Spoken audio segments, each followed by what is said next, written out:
হযরত রাসূলের খোদার ইন্তেকালের মাত্র ৪৮ বছর পর তার প্রিয়তম দৌহিত্র সাইয়েদেনা ইমাম হুসাইন রাদিয়াল্লাহু তাআলা আনহুকে কারবালার প্রান্তরে নির্মমভাবে হত্যা করা হয়।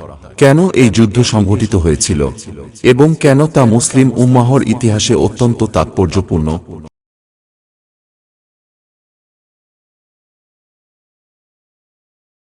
ইসলামের চতুর্থ খলিফা হযরত আলী রাদিয়াল্লাহু তাআলা আনহুর শাহাদাতের পর একটি ক্ষমতার শূন্যতার উদ্ভব ঘটে, যার ফলশ্রুতিতে আমিরে মুয়াবিয়া খলিফার ভূমিকা গ্রহণ করেন।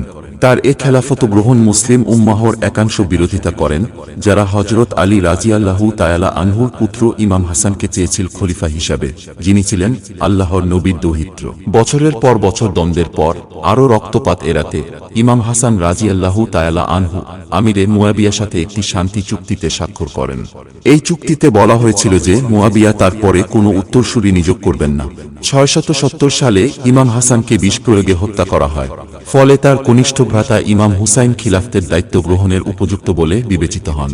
কিন্তু চুক্তি লঙ্ঘন করা হয়েছিল যখন আমিরে মুয়াবিয়া ৬৭০ সালে তার ছেলে ইয়াজিদকে উত্তরসূরি মনোনীত করেন এবং এর মধ্য দিয়ে উমাইয়া রাজবংশের সূচনা হয়।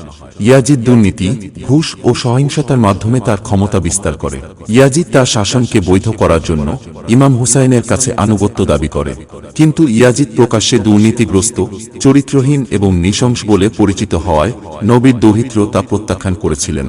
কারাবরণ ও হত্যার হুমকির বিপরীতে হযরত হুসাইন রাদিয়াল্লাহু তাআলা আনহু মদিনায় হিজরত করতেন।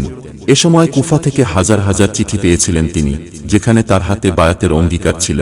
ইয়াজিদের বিরুদ্ধে বিদ্রোহের প্রতি সমর্থনের অঙ্গীকার করা, আনুগত্য দিতে অস্বীকার করার বিষয়ে তিনি বলেন, আমি আমার পিতামহ আল্লাহর নবীর উম্মতের সংস্কার কামনার একমাত্র লক্ষ্যে লড়াই করতে প্রস্তুত। আমি ভালো কাজের আদেশ দিতে এবং অসৎ কাজে নিষেধ করতে চাই। ইমাম হুসাইন রাদিয়াল্লাহু তাআলা আনহু প্রথমে মক্কায় হজে যান, কিন্তু তারপর সহিংসতা এড়াতে এবং পবিত্র নগরীর পবিত্রতা রক্ষা করার জন্য ইমাম হুসাইন তার পরিবার ও সঙ্গীদের নিয়ে কুফায় রওনা হন। কুফাবাসীদের বিদ্রোহের হুমকির জবাবে ইয়াজিদ ভিন্নমত প্রত্যাহার করার জন্য একজন গভর্নরকে কুফায় প্রেরণ করেন। এর ফলে সহিংসতার হুমকিতে হাজার হাজার কুফাবাসী তাদের সমর্থন প্রত্যাহার করে। হুরাল-রিয়াহি নামে এক ব্যক্তির নেতৃত্বে ইয়াজিদ বাহিনীর একটি ব্যাটালিয়ন দ্বারা ইমাম হুসাইনের কাফেলার পথে বাধা দেয়। একটি বৃহত্তর সেনাবাহিনী, যার সংখ্যা হাজার হাজার, নেতৃত্বে ছিলেন ওমর ইবনে সাদ, তার সাথে যোগ দেয় এবং হুসাইনের তাবু ঘেরাও করে, যা বর্তমানে আধুনিক ইরাকের কারবালা নামে পরিচিত। সেনাবাহিনী ইমাম হুসাইন ও তার পরিবারের জন্য পানির প্রবেশাধিকার বন্ধ করে দেয়। প্রচণ্ড গরমে পুরুষ, নারী ও শিশুদের দিন দিন পিপাসায় ভোগাচ্ছিল। সেনাবাহিনী তাকে হত্যার হুমকি দিয়ে ইমাম হুসাইনের কাছে আনুগত্য চেয়েছিল। সমস্ত প্রতিকূলতা সত্ত্বেও ইমাম হুসাইন পিছু হটতে অস্বীকার করেন। যুদ্ধের আগের রাতে ইমাম হুসাইন তার সঙ্গীদের বলেছিলেন যে তারা চলে যেতে স্বাধীন, কিন্তু সঙ্গীগণ নিশ্চিত পরাজয়ের মুখে তার পাশে দাঁড়ানোর অঙ্গীকার করেছিল।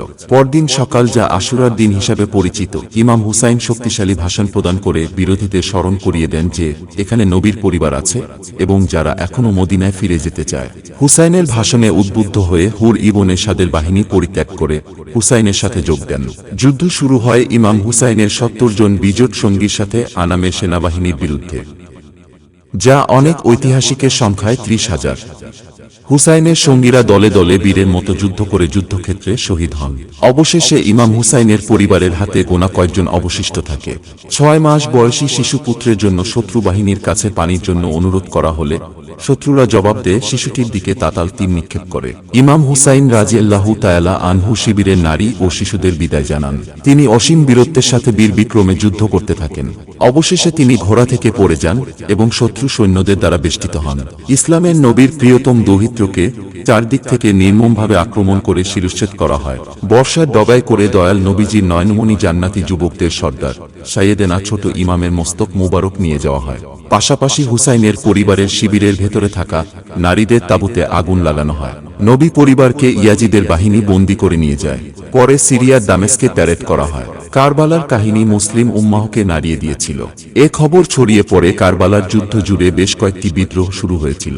এ যুদ্ধ চিরকালের জন্য ইসলামের ইতিহাসের গতিপথ পরিবর্তন করেছে।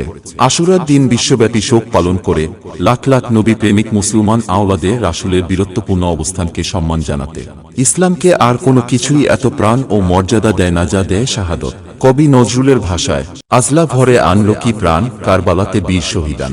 কিয়ামত অবধি উম্মতে মোহাম্মদীকে সিরাতাল মুস্তাকিমের দিশা দেখাবে সুলতানে কারবালা ইমাম হুসাইন ইবনে আলী রাজিয়াল্লাহু তাআলা আনহুর আত্মত্যাগ ও আদর্শ। স্বয়ং দয়াল নবীর ভাষ্য, হুসাইন মিজবাহুল হুদা ও সাফিনাতুন নাজাত, অর্থাৎ হুসাইন সুপথ দেখানোর প্রদীপ ও নাজাতের তরী।